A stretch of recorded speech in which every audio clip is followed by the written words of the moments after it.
Hi, this is On Imagination with whatever the fuck this science is, and I am talking about some weird shit. So this is going to be a very different episode.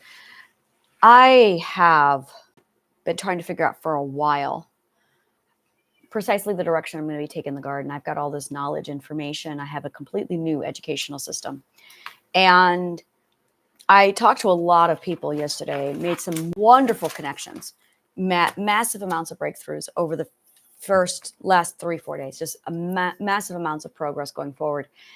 And I sat down with my mom and we walked through a lot of, parenting, education, and toddlerism. And it's something that comes up a lot where I'll sit down with a parent and I will give them a 30-minute to 1 hour. This is everything you need to know. This is why they do what they do. And it's just, it's easily some of my favorite work is sitting down with a parent with their children and just explaining what the child is doing. People use art to do math. That is what art is. This is like the most misunderstood thing about art. A lot of people thought it was for play and entertainment, and they saw it as math is work, science is work, art is play. Absolutely not. Art is math and science in real life. The more art you do, the more you're doing math.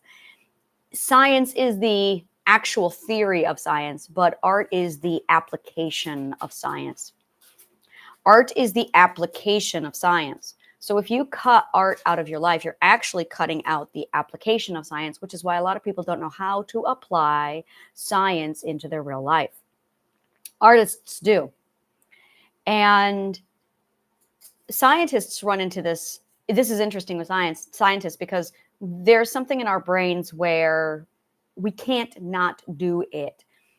And we're in the lab anyway. So we're already hardwired to do it. And we're doing it so much that when we walk out of the lab, we can't stop doing it. Oh, good God, we can't stop doing it. So we have no choice but to integrate it into everything we do because we don't know how not to. But the artist, especially a child, just everything is science and math to them. And I spent about an hour yesterday analyzing my niece. She's 2 to 3 years old. And I'm watching her play. And I'm going, oh, and I walked my mom through it. My mom turned the environment into this massive learning center. It's a genius center that she did this with me. She did it with all of my siblings. And I swam with this. And I watched my sister go through this when my sister was 2-3 years old. I was 18, 19, 20. So I watched my youngest sister go through this. And now I'm watching her daughter go through this. So I got 3 data points and I'm talking to my mom about it. And I'm like, do you understand what you've done? And my mom has created this literal genius center on how to make a child into a genius. Really, a child is born genius. For me, genius is actually normal. You're supposed to be at that level. You're supposed to be at Einstein's level. Einstein is normal. That's how much we've been dumbed down. If you're not at Einstein level, that's how much you've been dumbed down. But and this is science. This is neuroscience has proven this over and over again that 98% of our population is Einstein level genius. And our schools dumb us down. Schools have absolutely no fucking business being in the educational business. It's just not at all. They have no fucking business doing anything with education. So it's been something I've been back and forth on trying to figure out. And I think this is really what my issue is I'm an actual educator. This is what education is supposed to be.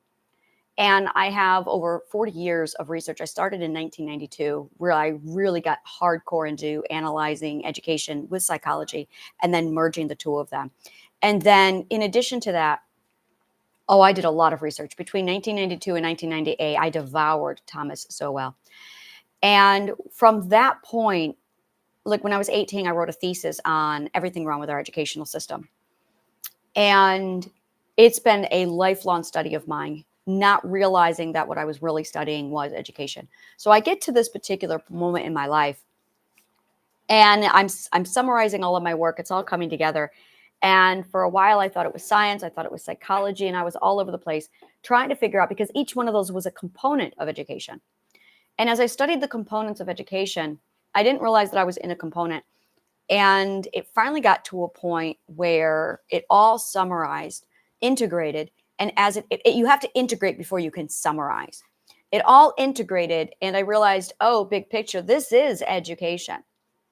And then I put together this massive school, and I was trying to figure out where exactly and how to market this. And I realized it's an adulting school. That's what it is. It's a parenting and an adulting school, and it clicked. I spoke to a few people yesterday, massive amounts of breakthrough yesterday. And then I trying to figure out the best way to impact society with this, how to integrate it. And in the meantime, the educational system wants nothing to do with it. They love what they think everything's great. Everything is working to their advantage right now. So I've got an educational system. I have an educational system right now that I'm trying to figure out how best to deliver it to the people. I have a franchise in the works, and that's releasing in 2025. And we're looking at definitely a playground, but it's definitely, and this is it exactly, is it's an adulting school. It's a parenting and an adulting school with a playground. So it's funny because we have all the components, and we have kindergarten for adults.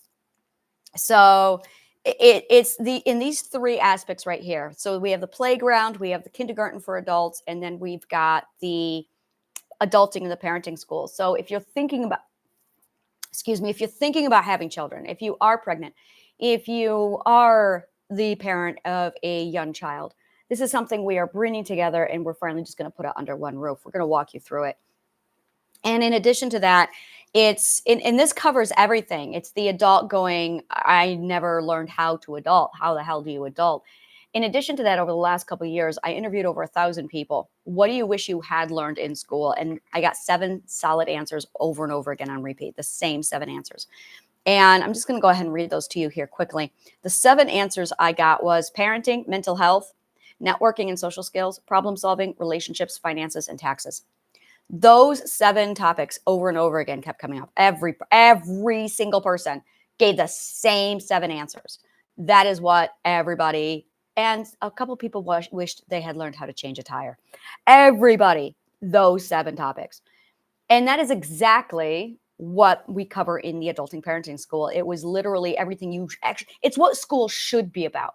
And this was something else I started to notice was when people started to do my work, they would come away with it going, it would take a couple weeks, and they'd go, this is everything I should have learned in school. Yes, it's everything you should have learned in school. It's what school actually should be teaching you. So we're taking it at a few different approaches. The first one is parents. We are absolutely targeting parents with this to get them right out of the gate, taking care of their children the right way. So that's the first thing. The second thing we are doing is parents who are already parents. So you have the expectant parent, and then you have the I already have young children. So we have the let's call them the experienced parent, and they're wanting to underail their parenting and get it on track. Now, we also have the self-parent, and that's getting yourself the parenting that you never got, filling in all the blanks and getting the sequence in your parenting corrected. And then after that, we have all of life is a sequence, and where you are on that sequence is really you're going to get yourself prepared properly, get yourself on the right foot, correct some of the mistakes you've made, completely underail your train. So we've got all of these stages. And you've got domestic violence mothers, single mothers looking for, I want to go from point A to point B. And the theme is pretty much the same across the board. It's making sure that you are on your natural sequence. And that's really it, is getting on your natural sequence. We also have, this is something I absolutely love. I hate the concept of midlife crisis. That's fucking bullshit. They lied to you. There's no midlife crisis. What there is what I call a breaking point. The midlife crisis is that point where you can't take living anymore because you're not in your own life. You're in someone else's life. And my agenda with the Healing Garden is to get ahead of that. Instead of waiting until your breaking point where you snap and your life completely implodes, we're targeting 25-year-olds and higher to make sure that we get ahead of the midlife crisis and we get your life where you want it to be really prior to the breaking point. And then we help you with a gentle transition. That way you're not completely imploding your life at your breaking point. That's the dumbest thing in the world, is waiting until the breaking point before someone does something. And we're not taught any different, nor are we given any facility. Like, this does not exist anywhere in the world, which is why the world is the way it is. So we're doing gentle transitions so that whatever life you do have, we're going to get it where you want it to be. Divorce is going to be expected and prevalent. Relocation, expect it. Relocation and divorce, expect it. These are the two big things that you can absolutely guarantee. And if you manage to get through this, great. If you want to keep your marriage and you're going through this transition, your partner and you both have to be realistic with one thing. Well, with two things. The first thing you really need to be realistic of is your partner really the one for you? Because the more you dive into the self, the more you might realize, the more you really might realize that your partner was never yours to begin with, that it was a supplement or an emotional prosthetic for a need that you had. Most people marry the person they wish they could be. That's where most marriages come from, is I want to be this person, so I'm going to marry a role model of myself. So you end up marrying a dream version of who you wish you could be. My second marriage, he was an organic chemist. Like, there it is. So I married a scientist because I wanted to be a scientist. And then once I became a scientist, well, I've always been a scientist, but once I realized I was a scientist, it was like well, fuck him. I mean, I was there long before I came to that realization, but now I can understand, looking back at it, going, oh, I just married the dream version of who I wish I could be. So there's going to be a lot of marriages where that's one of the things you've got to be realistic about. The flip side of that is the grow with you. If they are not willing to grow with you, this is a big one. If you have a partner who's intolerant of change, it's not going to go well. So this is really the big two questions you've got to realize is, are they willing to grow with you while you go through this transition? And there is a very real possibility that you've partnered up with somebody who does not actually fit the real you. And there's a lot of people who've realized this, who've chosen it. But going it alone, no, there's no reason to go it alone. There's no reason why you can't have a class that walks you through this transition. So we're going to get ahead of the game. And instead of waiting until you're 35 to 45, when your life completely implodes, we're going to just address it right now. And we're starting at 25 plus year olds and higher, where so it's going to be one of two things. It's either correct the error that your parents did when they raised you, making sure you're getting what you need now. And then also, are you in the life that you need? And then making sure that you do the transition. So we're going to have the transitioning of your life no matter what it is. If you are between the ages of 15 and 25, the best thing you can do is get yourself this education. That is like vital. And because there's a lot of self happening here. This is what I call the self-parent between 15 to 25 years old. And this is the same technique that this is an accumulation of all of my knowledge and research from Pythagorean psychology, from the 7 academic disciplines that I discovered when I reverse engineered the disciplines. It's from all of the wisdom and educational system that I got from the ancient Greek education. It's also from my mother's parenting formula that she used on me, that turned me, that nurtured me into a genius. And the same one that I'm watching her apply to my sister and also my niece now, where my mom knows how to make genius people. She knows how to make genius people. And I've studied her techniques. I have an entire library.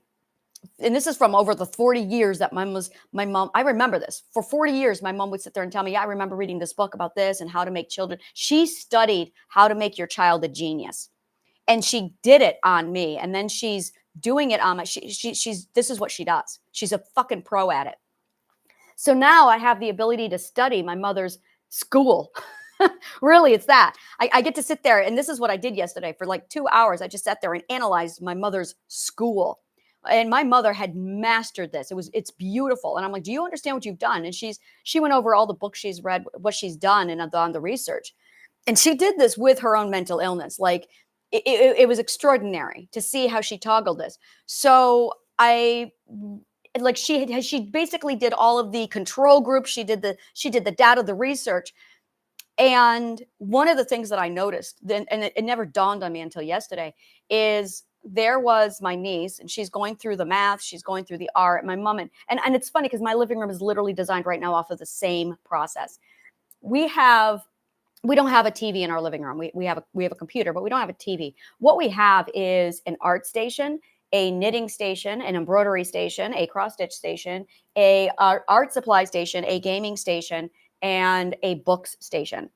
And we have a cuddle puddle, literally a floor mat with, well, not a floor mat, but it's blankets. It literally looks like a giant kindergarten room. Our living room literally looks like a giant adult kindergarten room. We've got blankets, we've got pillows, and it's a very cozy environment with books, with art, and it's literally we have exercise, yoga equipment, and it's literally a make yourself comfortable at home, whatever you want to do.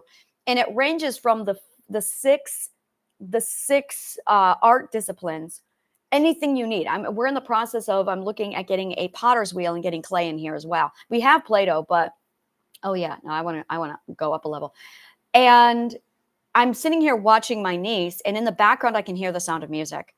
And boy, that was nostalgic for me. I was raised, my mom would put Sound of Music on in My Fair Lady, and it would play on constant repeat in the background, always. Sound of Music, My Fair Lady. Now, My Fair Lady does something very unique. It walks through, there's like 45 minutes of this film where all it does is walk you through the linguistical progression of how we learn to speak. Right there in the movie. It's the movie. It's in song. It's in song. And while you're watching this musical, or even just listening to it, you're actually learning how speech progression works scientifically. It was the core of me going, oh, I want to study linguistics. And then I'm studying hieroglyphics, ancient Greek, Old Norse, and ancient Irish with Gaelic. That's Gaulish. I'm sorry, Gaulish, not Gaelic, Gaulish. Gaulish, the Gauls, that is Old French. That's where Old French came from. And I studied, and Latin also. And I studied all of this because of My Fair Lady. The other movie, Sound of Music, Do Re Mi, oh my God, Rodgers and Hammerstein are fucking geniuses. Do Re Mi is literally musical sequencing for mathematics in sound. So when you are listening to the song Do Re Mi, you're actually listening to mathematical sequencing on music theory right in the song. And this is a musical that my mom played for me. Like, it was on constant repeat. So I grew up hearing literal mathematical sequencing and music theory in song from Rodgers and Hammerstein. Fucking geniuses they were to put music theory right in song, so that between Sound of Music and My Fair Lady, I literally had the core progression, the core beginnings of music theory and linguistics. And while I was 2, 3, 4, 5 years old listening to that, while I was also playing and doing music. I was 4 when I was doing piano, and it was extraordinary. It was absolutely extraordinary. And I was able to go through the checklist, and I walked her through it. The biggest problem I had was dance was not allowed because the church interfered with that. And so I told my mom, I'm like, make sure they're allowed to dance. That's a big one. Do not interfere with a child's speaking abilities. Absolutely engage with a child and praise and encourage them to talk as much as walking and talking. That's vital. The flip side of all of this is talk to the child, like have full conversation. You are supposed to talk to yourself. You are supposed to talk to yourself. You're supposed to collect 90,000 talking hours right before you're 8 years old. Before you're 8 years old, 90,000 talking hours. Get a mirror, and toddlers require mirrors. I mean, really, this is actually something I needed to tell my mom, is getting your child a mirror, like a full-length mirror. That is vital. And having mirrors around your child, especially in the toddler years, allowing them to talk to themselves. It is vital. And this is something I was laughing about with my mom. I remembered, I was like, I'm going to be famous, so I have to practice. I was 8, and I'm like, I'm going to be famous, so I have to practice. So I would practice speeches 3 hours a day, every day since I was 8 years old. This is what I did my whole life. It never dawned on me not to do this, which is why when I got onto YouTube and I'm sitting here doing this, It's because I've been practicing 3 hours a day, every day, talking to myself since I was 8 years old. And as a result, I was able to clock in the hours. So many talking hours, which is why my speech is so fluent. And then I got into imagination, make believe.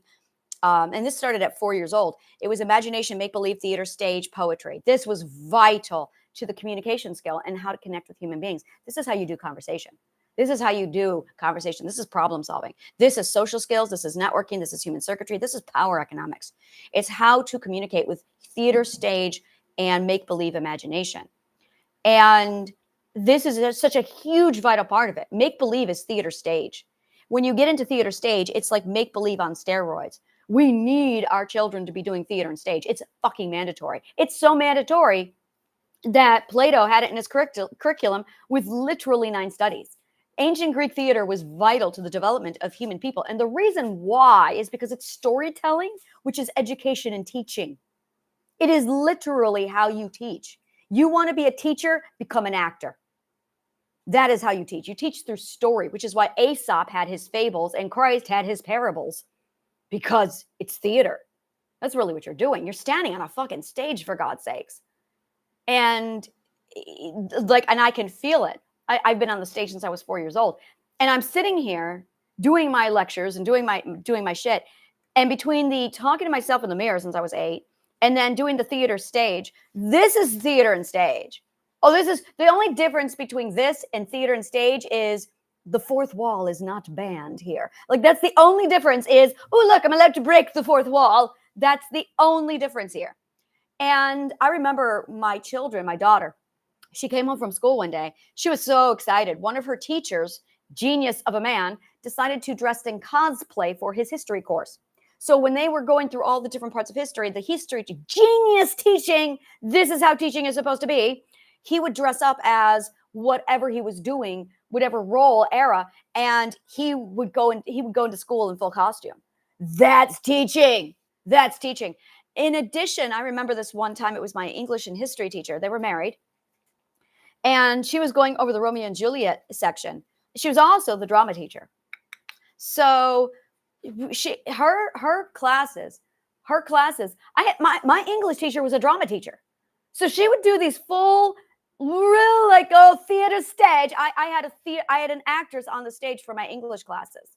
Like that was such a huge part of, okay, I get to go to theater and stage today. It felt like I was in an audience. I was in an audience, and she was literally making massive performances and performing it all. And it was like, there you go. Now that is teaching. And that's how it's supposed to be. You want to be a teacher, become an actress. That's what you're supposed to do. That's what Plato taught. And it was something that was vital when I walked away from it. So now when you're looking at a parent, the parent is really the teacher. Well, mistakes are really the teacher. The parent is more a cheerleader. The parent is a glorified cheerleader. And they're supposed to be the combination of an NPC. It's the NPC, the cheerleader, and the referee. That is really what they are, is NPC, cheerleader, referee. And the referee plays the part of, until my child learns boundaries, I'm going to make sure that all the assholes stay away from my child. And you want to make sure your 3-year-old is only confronted by 3-year-old assholes. You don't want 20-year-old or 50-year-old assholes around your 3-year-old. So your job as a parent is to referee and make sure that the 40 and 50-year-old assholes stay away from your child. That's the referee. The cheerleader is that constant empowerment, encouragement. And if your child is walking and talking faster than they're talking, that's a problem. Your child needs to be talking as much and as passionately as they're walking, running, talking, climbing. The NPC is the non-player character for gaming terms if you're not into gaming. And the NPC is the quest giver. They're the ones who stand on the side, and they are a resource provider. Now, the resources might be quests, might be provisions, direction, maps, but they are not involved in the game. They are a tree that you can walk up to as a directory and goes, where am I? You are here. That is what the NPC is. So when you're a parent, you're supposed to be taking on the role of the NPC, the cheerleader, the referee. And you're supposed to toggle between those 3 things. And when the child approaches 12, the parent is supposed to enter into the world of the wise, silent sage, where you're there if they approach you and need something. But really, that's it. The more your child learns these skills, and here's the thing is the child is supposed to learn boundaries at 4 years old. The child is supposed to learn all of these resources at 3, 4 years old if you've done the parenting properly, so that by the time the child is 12, they are a young adult who's independent and knows how to navigate safely. They should not need you by the time they are 12 years old. If you've done your parenting right, your 12-year-old should be more mature than a 25-year-old today if you've done your parenting right. If your child is not mature enough to navigate their own life by the time they're 12, you did done fucked up. So it's a massive, let's get this back on track. Let's understand how early development is supposed to prepare you so that by the time the child is 12, self-regulation, logic is already in place. But there's a lot that the child does between the ages of 1.5 to 5 that the parent doesn't understand because they were never educated. So what we've put together is basically courses where it educates the parents on what they need, what it looks like, and why your child does what they do. It's a massive hands-off. Now, discipline is a big problem among parents. It's a huge, and I am absolutely, and this is it, is when you use discipline on your child, you are actually double dipping. Double dipping discipline. Oh, I love that. We're going to do that. Double dipping discipline. Double dipping discipline works like this. You know, when you're at work and you've got your job, right? And then you get sick. So you have to miss work, right? So you call in sick. You call in sick and you spend your off day now vomiting in a toilet with diarrhea. That sucks, right? Now, you are sick. So that's the first discipline. You're sick. Why are you sick? Probably because you did not take care of yourself. So that's the first natural discipline. Now there's another discipline at work here. It's called you're not getting paid. So you've lost pay. That is your second natural discipline. Now there's another discipline that takes place here. That's just your boss being a fucking asshole. It's called you get a point or a discipline. You get written up. This is what we refer to as double dipping discipline. This written up is now your boss thinking that you didn't learn the lesson. First, vomiting in the toilet didn't teach you that you shouldn't get sick because clearly you enjoy that and you did it on purpose, right? The second thing is you lost pay. Oh, you wanted that. You know you did, which is why you got sick on purpose. So he's got to teach you a lesson. He's now going to give you a disciplinary point and write you up. So now you've got an unnatural discipline. So instead of getting disciplined by Mother Nature twice, you now get disciplined by your boss as well times 4. This is double dipping discipline. Now your boss is just being a fucking dick because you're already learning the lesson by vomiting in the toilet all day with diarrhea. That fucking sucks. And you lost your pay. So that really fucking sucks. So now you got to figure out how the hell you're going to compensate for the loss of pay when you go to pay your bills in 2 weeks, which, by the way, is still coming up. No, now your boss is just being a fucking dick. So how is that any different than a parent disciplining their child? In fact, it's the exact same thing. It's double dipping discipline. Mother Nature is the one who gets to dole out the disciplines, not you. In fact, no parent, no one is qualified to dole out the discipline. What you need is the education of, oh, you got sick. Maybe you should take better care of your health. That is really the moral of the story, is you need to take care of your health. That's the lesson. That is what the parent should be doing. What's the moral of the story?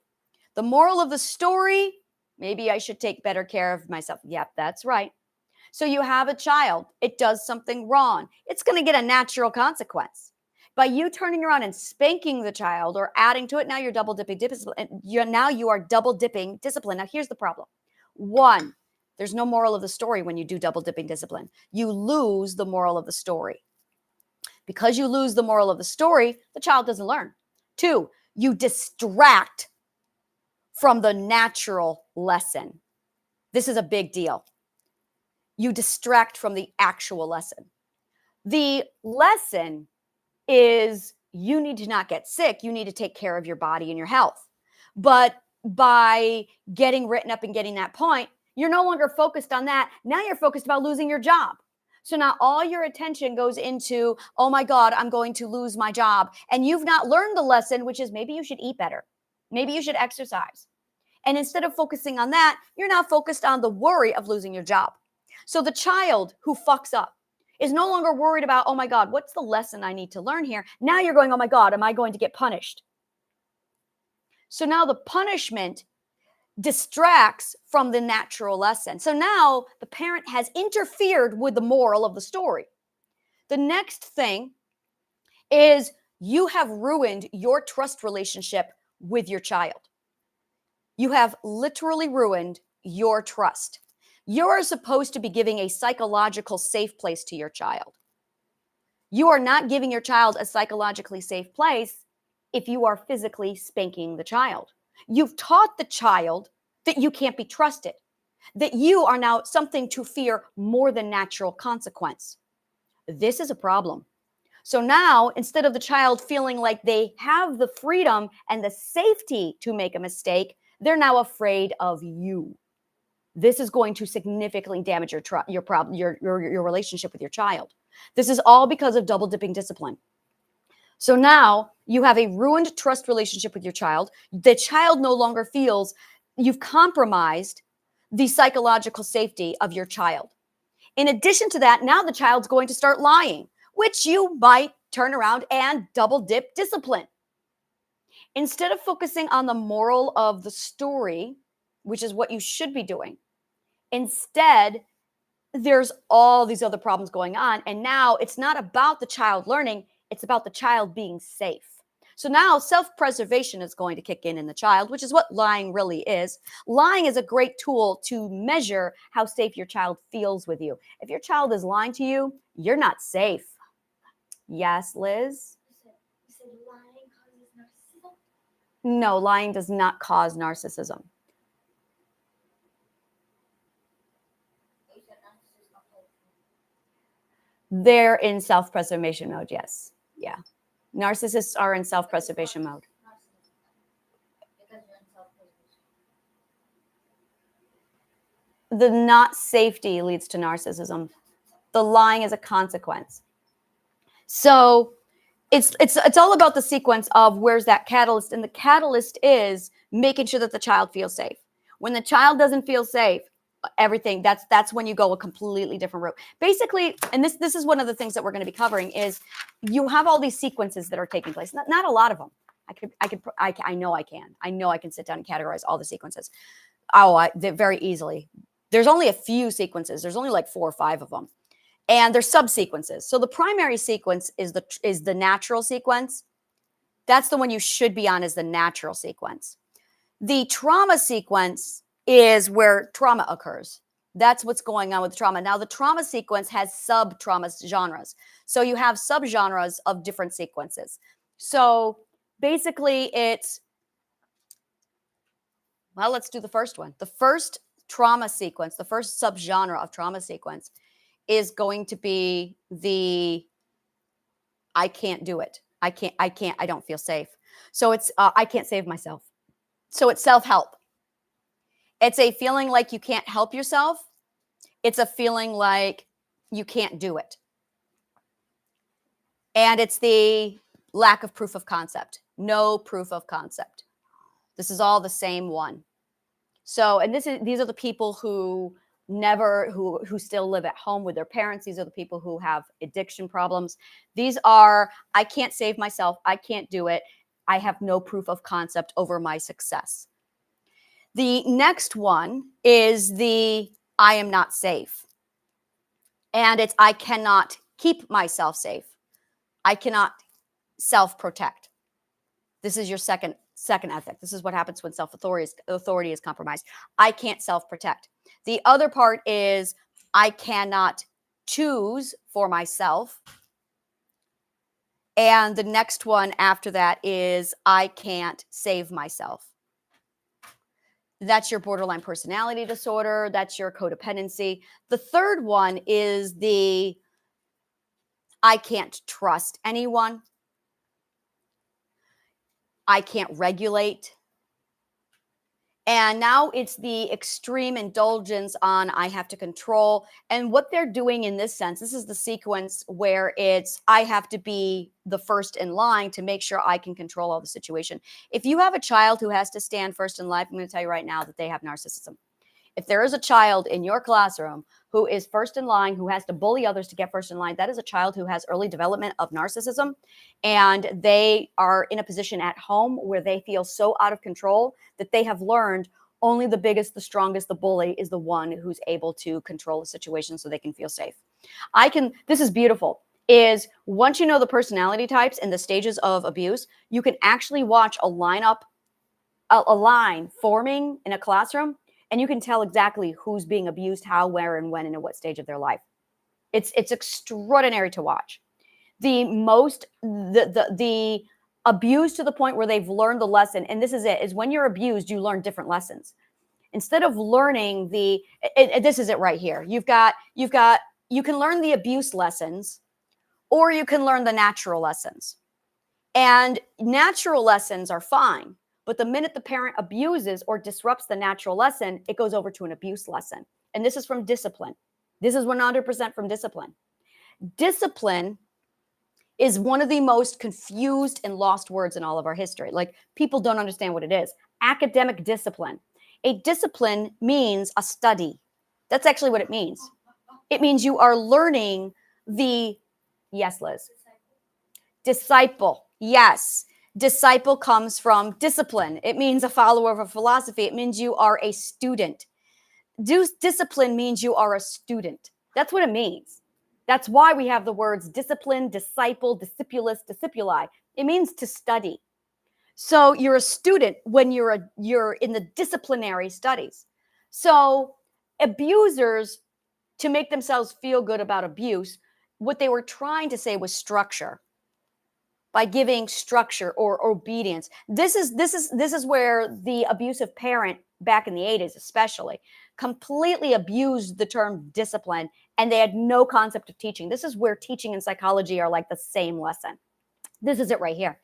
So when you flip over into the abuse lesson, you're going to learn one of three lessons. You're going to learn that you can't do it yourself.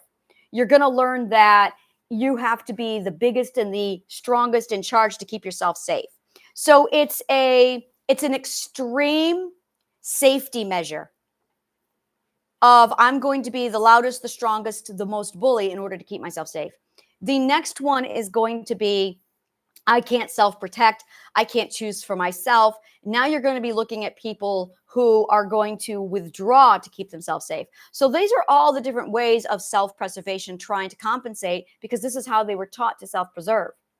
And instead of learning, and this is it right here, instead of learning regulation, they learned self-preservation. Instead of learning defense, they learned preservation.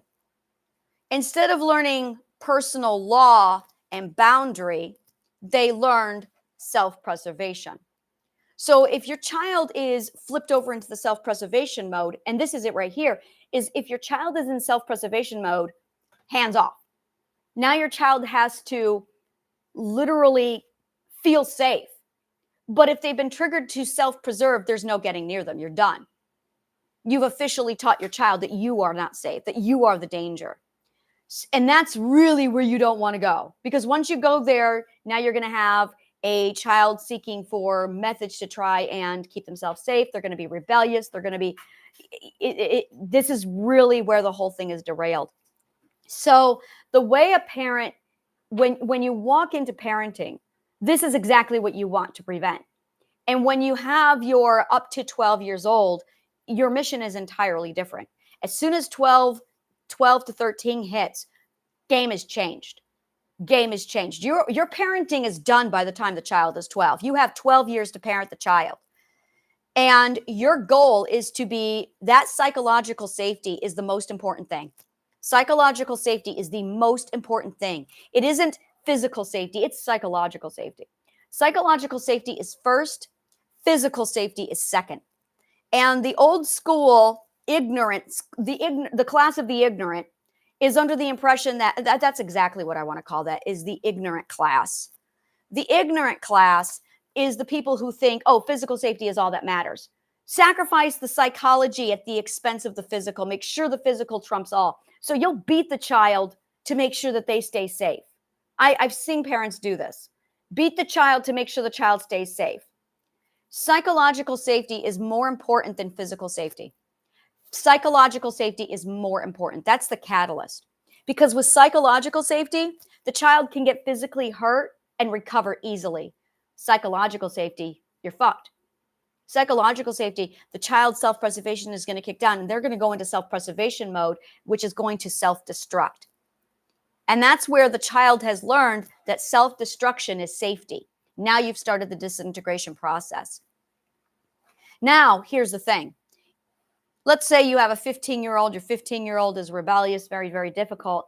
Your child's self-destruction is already turned on. You are the problem. You are not safe for your child. Your child knows this. So your child is going to avoid you, hate you, disrespect you, because you're the one who's not safe, because you did not give psychological safety to your child prior to the child's 15 years. Now, here's the problem. Your child's an adult. At 15, your child is an adult. This really needs to get through your head, that by the time a child is 12, 13, 14, they're an adult. They're already thinking more logically, more intelligently than adult. The more abuse and the more you resist that, the more the child is going to be dumbed down to where you are. Children are always smarter and better than their parents. It's evolution. It's genetics. It has to be that way. You are just A. Your wife is just B, or your husband is just B. But your child is A and B. Your child has the best of both of you, which means genetically your child is already superior to you. Every child is superior to its parent. That's Darwin. That is solid biology. We would be dead as a species. There would be no species if this were not the case. So you need to know right away that your child is the superior version of you. So once you realize that your child is superior, that your child is closer to nature, and that's evolution. You want this to be the case, because if it's not the case, then we would not exist as a species. The child is always a superior version of its parent. This is mathematical sequencing. This is how biology works. Your child is superior to you. So now your child is already functioning. Your child is already there. You want your child to respect you, and if they're a rebellious teenager, they're getting in trouble with the law, your best bet is to back the fuck off. Tell your child, I love you, and I've learned I'm going to support you from now on. I learned. You're the one who's got to humble yourself and tell your child, I fucked up. And I will do everything in my power to make it right. And I'm going to start by absolutely giving you the respect you deserve and backing off. Best thing you can do for your child is backing off and just supporting them. It's really the time for you to treat your child like a superior adult, because you're the one who fucked it up. Because had you done it right, they never would be a problem. And once you take on that responsibility, once you understand that they have to have the freedom to decide if they're going to talk to you, they're the ones who have to have the decision to amend that relationship. And when they choose to amend the relationship, if they choose that, consider yourself lucky. But if they decide to amend the relationship, be there for them, support them. You worrying about them, that's your problem, not theirs. Keep it to yourself. You telling them that you're worried, you trying to project your worry onto your child is going to cause them to push you away further. Because by the time they are 12, 13, 14, they're done, they're grown. Now, because they're at the stage of defense, the 3 stages of human development is self-definition. The next is self-defense. The next one is refinement. Now, these are going to take place with or without you. Self-definition takes place between 0 and 12 years old. Definition takes place between 12 and 24 years old. Refinement takes place between 24 and 34 years old. I believe that these numbers are very loose, and I think it's a lot more strict. I believe that definition is very much 0 to 12, possibly 0 to 8, but really 0 to 12. But defense is what you're looking at between the 12 to 24-year-old age. 12 to 24, they are in the, I have defined myself. I'm going to learn how to defend myself now, which is why they're so rebellious. Now, if you resist their defense, you're fucking up with their development. They're supposed to learn how to defend it. Give them a psychological safe place so they can learn how to defend themselves. The next is the refinement. So that if you were a proper parent, between the ages of 24 to 34, they are polishing who they are. So by the time they are 34, you should have a healthy, successful, prosperous, and abundant adult who's wealthy, rich, and happy. You don't have that, you fucked up. Bottom line. Now, these stages are going to happen with or without you, no matter how much you fuck it up. So if you are abusing your child with or without your ignorance, they're still being defined. Now it's defining them. So your child, when they hit 12 years old, the defense begins. Now they're going to start fighting for whatever definition. So if you had a child who was raised in a highly aggressive, abusive atmosphere from 0 to 12, that's going to continue, and they're going to defend it now. So how well did you do with the whole definition? Or did you tell your child who they should be according to your book? Because you're so great, because you worked out so well. So who are you to tell your child who they should be? This is the mistake of every parent. If you are not an abundant, wealthy, successful, prosperous, and happy adult, you have no fucking business telling another human being who and how they should be. Biggest mistake every parent makes is this one right here. You're a sorry, sad case for a human being. We all are, because we didn't get the education. So who the hell do we think we are to tell another human being who they should or shouldn't be? Clearly, we've got a lot to learn. I'm going to say it again. Your child is superior to you. And once you flip this hierarchy around, humble yourself, you're going to be teaching your child how to do the same. Now your child's going to learn humility. Now your child's going to learn respect. Now your child's going to actually learn how to be ethical. You've got to humble to the child. The child is superior. It does not mean that you serve the child. It does not mean that you immediately cater to every need of the child. Now you're interfering with their definition again. This is making sure that you get that right balance. That right balance, that sweet spot, is cheerleader, NPC, referee. Cheerleader, NPC, referee. You are not a servant. Your child throws something on the floor, leave it alone. Your child throws the pacifier, don't ever pick it up. If you're in the store and they throw it, don't pick it up. I mean it, don't pick it up. They've lost it. That is the lesson they need to learn. Every time you pick up the pacifier and you give it back to them, they have not learned that they need to take care of their things. You have interfered with their development. They throw a pacifier on the floor, you leave it alone. You might be thinking, oh my God, but they need that. Well, then they shouldn't have thrown it away. Like it's right there in the lesson. Mother Nature does the teaching, not you. You are the NPC. You are the referee. You are the cheerleader. You are not the mistake corrector. They have to learn object placement. Object placement, this is where our society has got to be the dumbest thing in the world. Object placement is key to a child's early development. It's everything. If a child does not learn object placement, they will have attachment issues as adults. They will not develop properly with other human beings. Object placement is, I'm going to throw my pacifier on the floor and it's going to stay there and then I will never see it again. Object placement is what you are doing when you play peekaboo with a child.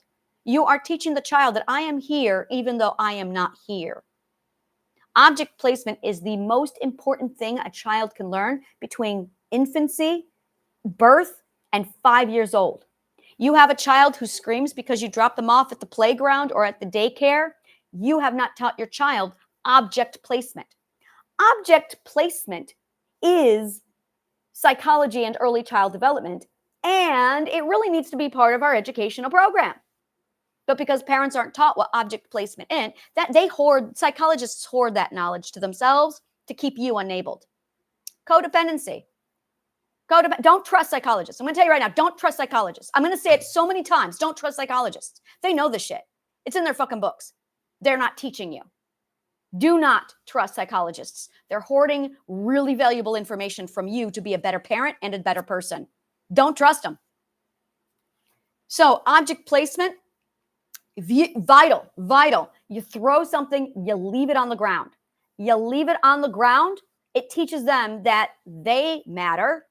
Oh, I love the word matter. Matter belongs in physics. Matter is physics. Matter is a physics word. To matter is to actually have visibility and placement in the world. That's what matter is. It's mass. So there is a psychological process of the abstract occurring in our very young brains that we have an effect on an object.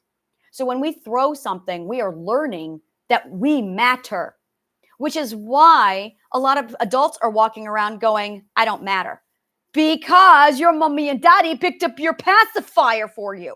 That's why. Because when you threw something on the floor when you were in your high chair, mommy and daddy kept picking it up. They taught you you don't matter. Don't pick up after your child. Let them learn that they matter, that they are matter. They are matter by having an effect on an object.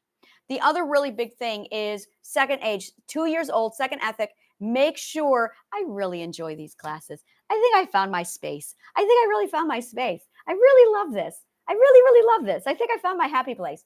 When your child is 2 years old and sitting in the high chair, or I'm sorry, not sitting in the high chair, when your child is 2 years old, the whole agenda of the 2-year-old is, what is my role in society? As in, what is my role in the family? Your child needs a job. Jobs are for 2-year-olds.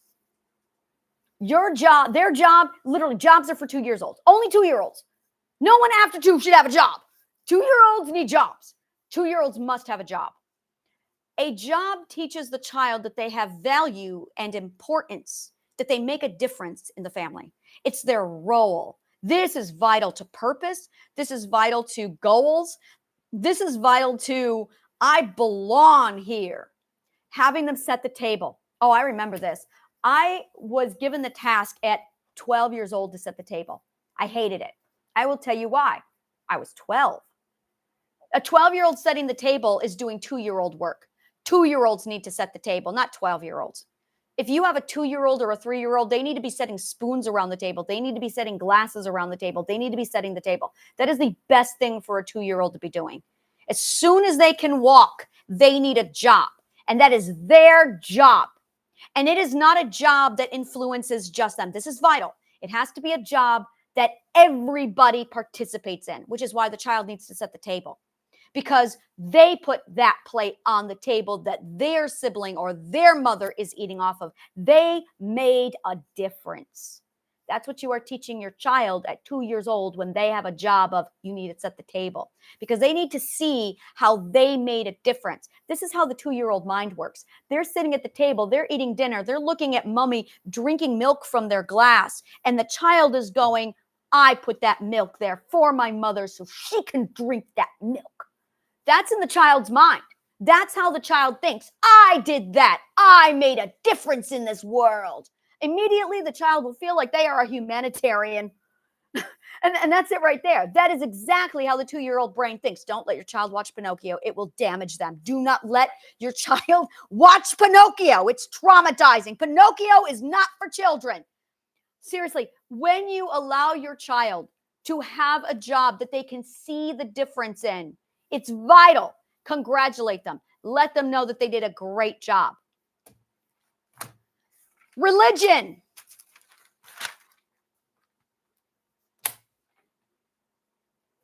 Religion is not about a God.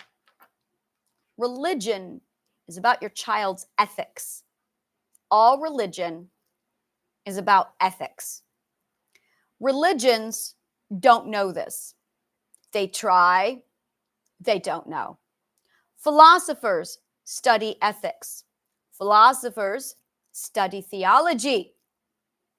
And philosophers study history. So philosophers know what ethics are. Philosophers study psychology, real psychology. As a result, philosophers know what ethics are. You know who don't know what ethics are? Religious people. Religious people have no fucking idea what ethics are. They're trying, but they're ignorant. So this is where the philosopher steps in with, yeah, do you have any idea what you're trying to do with your religion? Ethics is the goal. This is a conversation I had with my mom. My mom is a Jesus lover. My mom is a Jesus lover. My mom is the biggest Jesus lover. I bought my mom a little bell. The little bell says, ring if you love Jesus. My mom loves to collect bells. My mom has a lot of bells. So to see one that was itty bitty that says, ring if you love Jesus. Oh, my mom. Oh, it was a Christmas present I bought for my mom like 5 years ago. And sure enough, all day long you hear ding, ding, ding, ding, ding, ding, ding, ding, ding, ding. It's really cute. My mom is a Jesus lover. And I tell her that. I'm like, oh my God, Mom, your Jesus loving is all over the place. Her house is dripping in Jesus love. My mom is a lot like Sheldon's mother. I'm a lot like Sheldon, except there's this real, we have a very respectful relationship. Now, for me, Jesus is a philosopher, so it works out. I love Jesus because he's a philosopher. And my mom has also learned to separate the religion garbage from Christ, which is fantastic. And my mom was all about, oh, I want to take her to the church. Mom, please don't do that. Don't do the church. Do the Jesus thing, but don't do the church thing. And the two things that really, really take away from Jesus or Muhammad or Buddha is this: ethics and story. Those are the two main lessons. You want ethics and story. You can teach everything that any one of those gorgeous men absolutely had just through the ethics and the story. Those are so, so vital. Ethics and story. The 12 ethics that all of those men taught were the 12 ethics. It is the common denominator of all religions, which came down from Zoroaster, who came down from King Solomon. Do not force your child to study religion. Don't do it.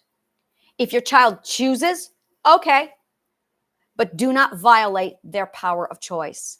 When you violate their power of choice, the child immediately develops a lack of confidence, self-esteem issues, an inability to decide for themselves, compromise self-authority. You introduce your child to a God, you are introducing your child to a hierarchical system where the child is no longer able to decide for themselves. Now they will be submissive to a God to the point where they will never choose for themselves. They will never leave the second ethic, which is why religious people breed religious people who never leave the second ethic. Christ is against this. Muhammad was against this. King Solomon was against this. Buddha was against it, although Buddha made it to the seventh ethic and never grew, which is why Buddhists like Jay Shetty have a problem with Buddhism, which is why we left. I did Buddhism for a year and I said, there's no growth here, which violates the teachings of Buddha because they're not growing. So I left. Growth is actually what Christ, the Buddha, and Muhammad taught. Growth, story, and the 12 ethics. You are teaching your religion in those 3 lessons. That's all you need. There is nothing else. Story, the 12 ethics, and growth. You're already doing the work of Christ, the work of Muhammad, and the work of the Buddha with those 3 lessons. Story, the 12 ethics, and growth.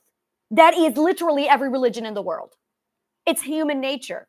You don't have to do all the religious interpretation with it. Now, if the child develops an interest in theology, hands off, let the child go. If the child absolutely wants that and nourishes, fantastic. But do not ram it down the child's throat. Give the child the freedom. If the child decides that they don't want to do the religion, great. Now, here's what's going on really. You have something inside of you with indulge A, indulge B, and then integrate A with B. We've heard this before. Mom is A, dad is B, A and B is the child. It's absolutely the learning pendulum. You go A, you go B, and then you integrate. Now, when you integrate, you are actually learning C. And then you indulge on D, and then you learn how to integrate D with C. This is learning, this is growth, this is creation, this is evolution. Now, while you're indulging on A, you are going to be avoiding B. You cannot indulge on A without avoiding B. The most common example of this is candy. So candy is indulge on A. The indulge and the indulge are vital to human growth. They indulge on the candy. My daughter made a great example of this yesterday. Indulge on A, candy. Indulge on B, chips. And then you've had enough and now you want vegetables. That's how you get to a love and an appreciation for healthy food. You need to indulge on candy. You need to indulge on chips. There isn't a thing in this world that we cannot indulge on. The entire ancient Greek educational system revolved around this process of indulgence, which is why they had the buffets where they binged until they could vomit and then binge some more, which is why they had the orgies, which is why they had the gladiators, which it was literally a society of indulgence for the people who needed to indulge on all of these things to get through the next stage of growth. You didn't literally do it all the time. You did it when you were in that stage of growth because they knew about the forbidden fruit paradox. You cannot make an indulgence a forbidden fruit. Now, if you do not allow your child to eat the candy, and the child starts to steal candy, ignorant adults would refer to that now as a candy addiction. That's not a candy addiction. That's them trying to get their indulgence in, which is why when you look at somebody with an addiction, it's not actually an addiction. What it really is they're trying to get their indulgence in. But you've plugged them with guilt. Now you have a problem. And in some cases, you have a codependency happening. Now you have a dependence. Dependence is not the same thing as an addiction. Not at all. You're dealing with something completely different. So when you add guilt and dependence to the need to indulge, now you've got a problem. But if you never add that forbidden fruit, it will never develop into an addiction. This is how you prevent addiction in your children. This is how you cure your addictions. This right here. It is not a forbidden fruit. You are supposed to indulge. You have a problem with guilt. Guilt is really two things. The first thing is it is your relationship with the ethics and obedience. Now we can talk about the real problem. Human beings have this massive need, desire, passion to be good people. This is the most beautiful thing about humanity. This is gorgeous. Of all my research, of everything I've done, one thing I learned is that humans are good people. Humans are good. Humans are absolutely good. We are obsessed with being good. We don't agree on what is good, but boy, are we obsessed with this. We have to know we are good. There are some people who are so good that they will not live until they know they are good. Our greatest fear is not the fear of the unknown. It's what if I'm not a good person? What if I'm evil? We are terrified of being a bad person. And the person who knows they're evil or bad, it's the one thing they hate about themselves. We are programmed to seek out the ethical good. And if we don't know what the ethical good is, we really get fucked up. Now, when you are looking at someone who struggles with addiction, what they are really dealing with is the compromise of the ethic. Oh my God, I am a bad person. Now they can't live with themselves. The person who also struggles with addiction are the person who is so obsessed with being ethically good that they will sooner die, commit suicide, and not live than be bad. That is how dedicated to the ethical good they are. We're talking a devotion of ethical goodness on such a level. And so when they indulge on what they are told by society is evil or bad, they really get into a big problem. And then they hate themselves. But they have to indulge because it's been turned into a forbidden fruit. Now, dependence is an entirely different thing. By the way, also with guilt, you are dealing with obedience. So now that is where the adult taught them or the parent taught them that obedience means ethics. Obedience means slavery, and it means parental approval. It means if you don't have my approval, you will die. That's the subliminal message underneath the parental approval that's not talked about. That the child's logic will immediately calculate when they are 2 to 5 years old, 2 to 12 years old. It's my house, it's my rules. Do as I say or you can find another place to live. Actually means in logical child language, you mean I'll die from starvation, shelter, and a lack of love and clothing because I won't have a place to belong. So I'll be an outcast and I'll live in the winter. I'll be homeless, dying of starvation. So I have to do as you say and abandon the self and obey you or else I will die. I remember being 8 years old, being told this and having the fear and the program in my brain. New York State winters are cruel. And I remember New York State winter, January storms being told I could find another place to live. And I looked outside at the 10 feet of snow with the blizzard happening going, I'll die. So my choice is please my father or die. This is how the child's mind works, which is why you should not let your child watch Pinocchio. So when you are looking at dependence, first of all, you have your physical body with a chemical dependence. This is not my region. I'm going to tell you right now, this is out of my realm. And there's a whole nother thing happening there with the medical realm. I'm not touching it. That's physical dependence. That's something entirely different. I'm not educated on it. There's also the emotional dependence. Now, this is something I can talk about. The emotional dependence is codependency. It's an emotional prosthetic. What's going on in the case of the emotional prosthetic with codependency? It's exactly a I cannot be X without this. This is my identity. It's it's literally the I can't do it. And that's really what the problem is. I can't do it. I can't do it is absolutely at the crux of all addiction problems. First, you have the forbidden fruit. You want to learn. And really, I'm going to just simplify this. This is you and your relationship with learning. This is it. You do not have a good relationship with learning because you were not taught how to learn, because you were not taught about the indulge, and integrate. So the very first thing that mom and dad did was they compromised your learning by taking away an indulgence or forcing an indulgence on you. So immediately that taught you that you can't learn. Now you can't learn because mom and dad interfered with that. But it's not safe to compromise mom and dad because then you'll not have a place to live. So now you have to make sure that you're in good favor with mom and dad so you'll survive, because you can't survive on your own. Now you have dependence. In addition to that, you can't learn. And if you can't learn, you can't grow, which means now you can't change. Now you have a problem with being able to grow, being able to learn from the experience. And because you have a forbidden fruit now happening, because you want something that you're not allowed to indulge in, and it's your intuition to want to indulge on that. Now you've got this cycle happening. So now you've got a dependence on, I need to have this because if I don't, I'm not going to be fulfilled. What you're really seeking is control. You are really addicted to control. And what you are trying to control is your own growth and learning. But you do not have a good relationship with your growth and your learning because mom and dad interfered with that, and you don't know the growth and the learning process. So you need to learn how to learn. You learn how to learn, and you'll learn, oh, I can grow. I can control this. It's just a lack of education. Now, the dependence also comes in a lack of proof of concept because you never went through the initial, and that's it right there, is it's the initial it's the initial lesson. It is the first lesson. People who struggle with addiction had compromised the first lesson. The first lesson is vital to you getting your first proof of concept. Your first proof of concept is you can do it.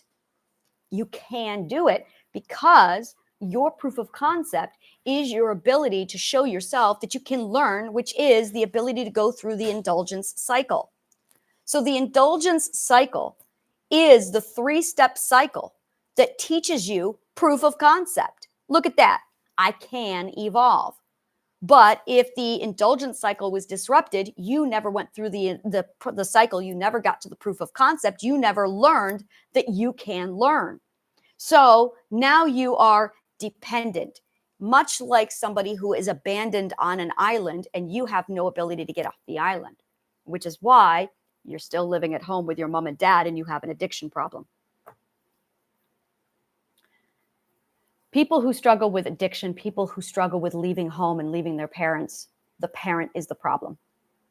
The problem is it's that whole, oh, my parents have to be perfect because if they're not perfect, then I won't be able to survive. Now you've got the first catch-22 of addiction. I need my parents because I can't survive without my parents. I have to please my parents. I can't live without my parents. I can't grow, therefore I can't leave my parents. And if I don't please my parents, then I will never be able to take care of myself. So now you have this dependence on the parent. Now you have a codependent relationship with your parent. Now you have addiction. Now, a lot of parents will then abuse the child and shame them. There's the guilt coming in for having the addiction problem that you have. And the cycle continues. And they tell you you shouldn't touch it. And it's the indulgence. Your parents don't know anything about learning. That's the problem. Your parents have no idea how a human being learns. And they are constantly well beyond 20 years old, well beyond 1-year-old, interfering with the learning process. 100% of all people who struggle with addiction have a parent who knows nothing about learning.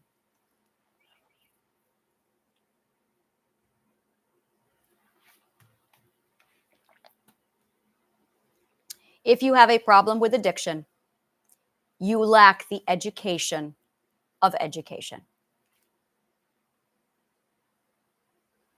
That is the very first thing that we cover here. That is all we cover here. is how the education process works. This is why education and psychology are like the same subject. To break a catch-22 cycle, that's logic. To break a catch-22 cycle. Let me see if I can reverse engineer catch-22 and get right into the core of a logical fallacy here. Well, it lacks logic. It lacks logic. You have a catch-22 because you have a missing piece of logic. That's why. The missing piece of logic is this. Logic is a chain reaction. It is A, B, C, D, E, F, G, so on and so forth. This is called a sequence. This is logic.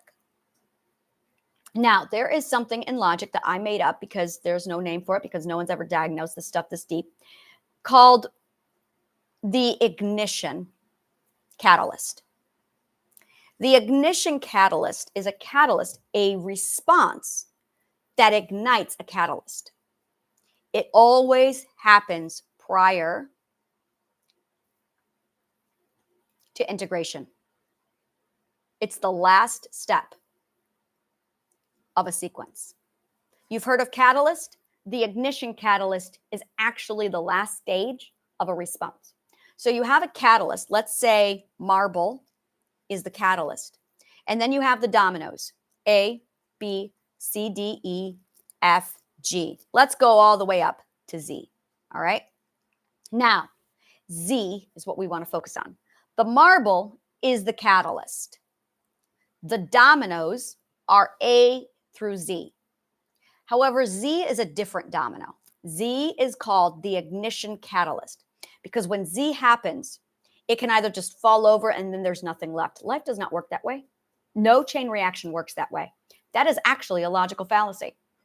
When you have that last domino in a chain reaction setup and the domino just falls over and there's no more, that is bullshit. That is not true. That is not how life works. In real life, Z, that last domino, actually is an ignition. It's a spark that ignites the next chain reaction. So Z is actually A, and that sets off the next chain reaction. B1, C1, D1, E1, F1, G1, and so on and so forth to Z1. Z1 is the ignition catalyst, which sets off the next chain reaction, which is going to be the same as A2. And now you have A2, B2, C2, D2, so on and so forth. The ignition catalyst is where things go wrong. When you have a catch-22, what's going on is A is a catalyst and B is the ignition catalyst to take you back to A. This is a catch-22. It's a logic loop. The logic loop is when A causes B and B causes A. And you just keep going back and forth between A and B, A and B. Now, the reason why this happens is because you lost logic. It is a breakdown of logic. What needs to take place between A and B is learning. And that is what it was not going on. A is supposed to ignite a learning response. The learning is not taking place. Because the lesson is not taking place, you're just repeating A. This is pattern repetition. Now you're in a cycle because you're not learning. Scientific method is this entire process.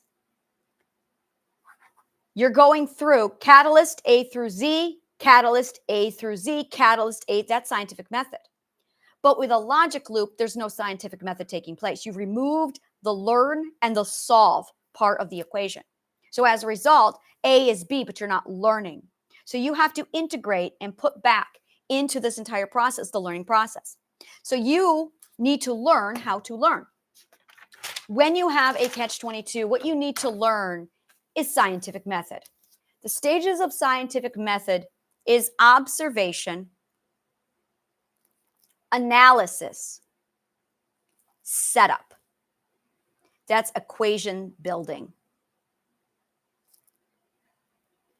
After you get to equation building, you're going to do evaluation,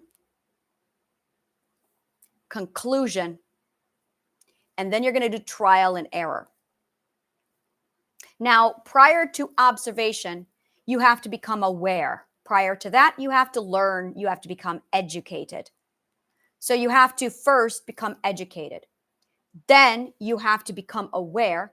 Then you observe and analyze, set up equation building, evaluate, conclusion, trial and error. And then you want to review, analyze, repeat, and you want to repeat 3 times or 4 or 3, but 4. And then after that, you conclude. That is what you're not doing. Everything here is what a toddler does between the ages of 1 to 4 years old every time they do art. So if your child is not doing art, they're not learning this process. They are observing when they are quietly watching you. They are analyzing when they are trying to solve things and put things out with their toys. They are setting up an equation building when they are sequencing and putting things in the right order. They are evaluating when they're trying to figure out why the fuck isn't this cube going into this square? Why isn't this circle going into this square? They're evaluating. They are concluding when they figure it out. Whenever someone says, figure it out, they're actually saying, go conclude it, but they're not going to tell you the entire scientific method process. The trial and error is the repeating of the mimic mirror repetition response. They're repeating it. Once you repeat it 3 times, 4 times, it allows you to analyze the data because you are looking for common denominators. In order to do that, you need to review it. You are analyzing for common denominators, for anomalies, for pattern recognition, which is what your child is doing when they are sorting colors and they are doing grouping.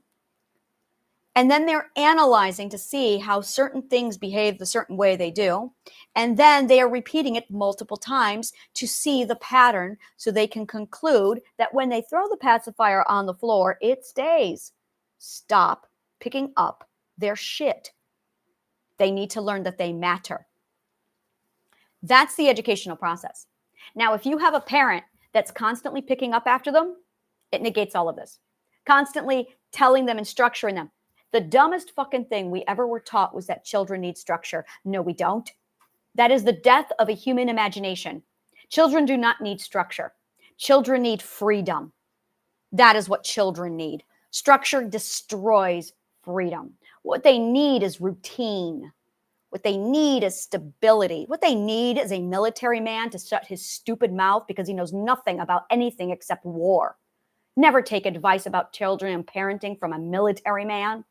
The man who said children need structure came from a boot camp general who knows how to turn men into soldiers and killing machines. And every parent in the world went, what a great idea for advice. No. Children need routine. Children need predictability. Children need stability. Children do not need discipline or structure. Children need freedom.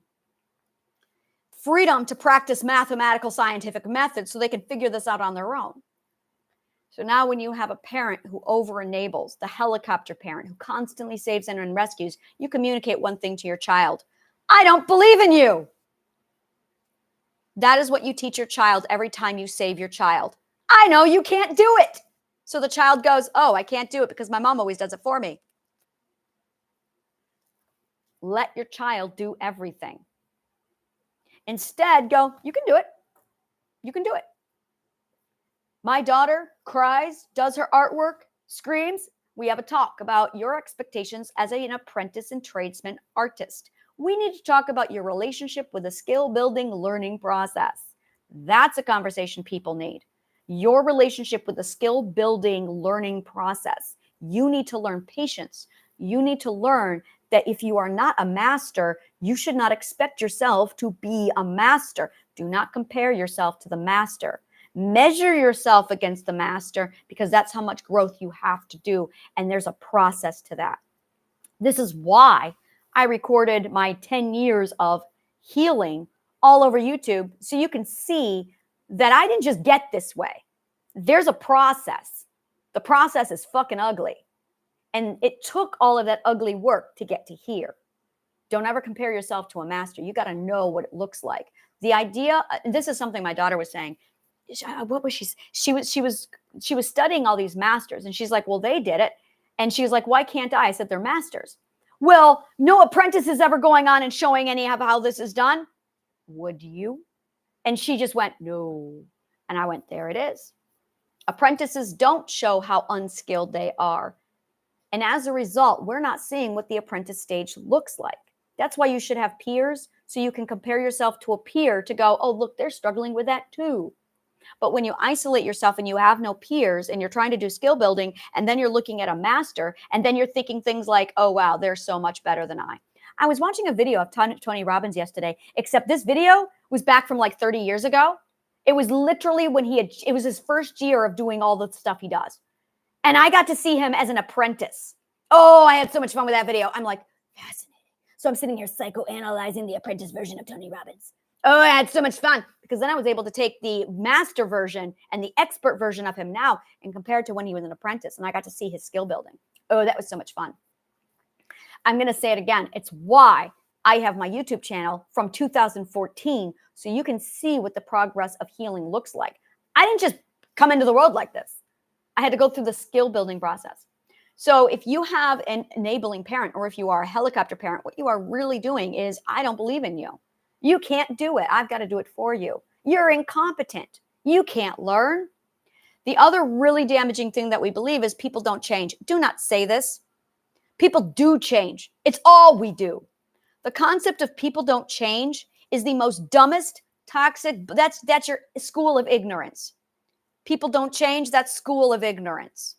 That's what I'm going to call it from now on, the school of ignorance. That's where you went to school.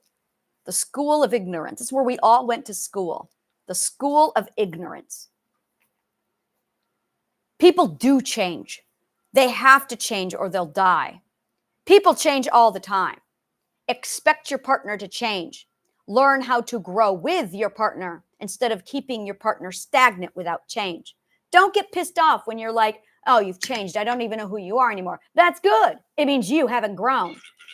Why is my phone ringing? No, my phone does not ring. every day. Like, no, I don't want my phone to ring. I need to learn how to turn my phone off.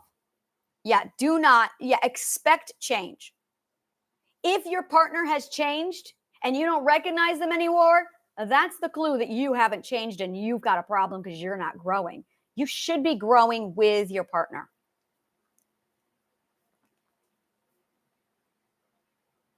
And there's a whole thing on how to grow with your partner.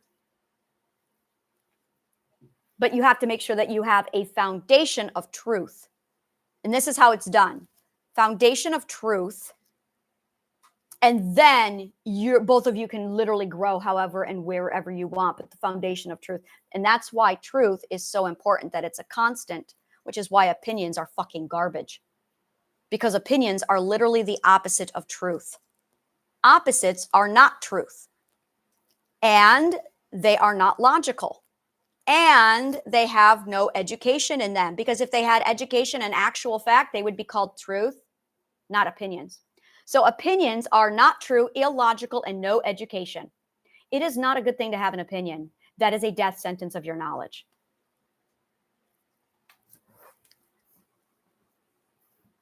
So foundation of truth is a constant. Now you have the ability to grow with your partner because you have honest, stable truth. Jealousy is a violation of truth. So if you have, it's the feeling of the truth being violated. So when you have a problem with jealousy, it's because you feel like the truth is being violated. But if you have an opinion, well, then you're going to feel jealous all the time.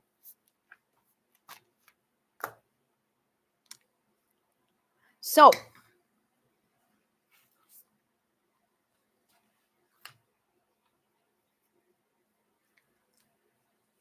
I'm analyzing what next to cover because this is really wrapping up everything in the addiction cycle. The next thing would be self-love versus self-loathing. This is big in the addiction cycle. This is the third part of the addiction cycle. The first part of the addiction cycle is the indulgence, the forbidden fruit. The next part, and then you've got from that, you've got the guilt and the obedience and the ethics.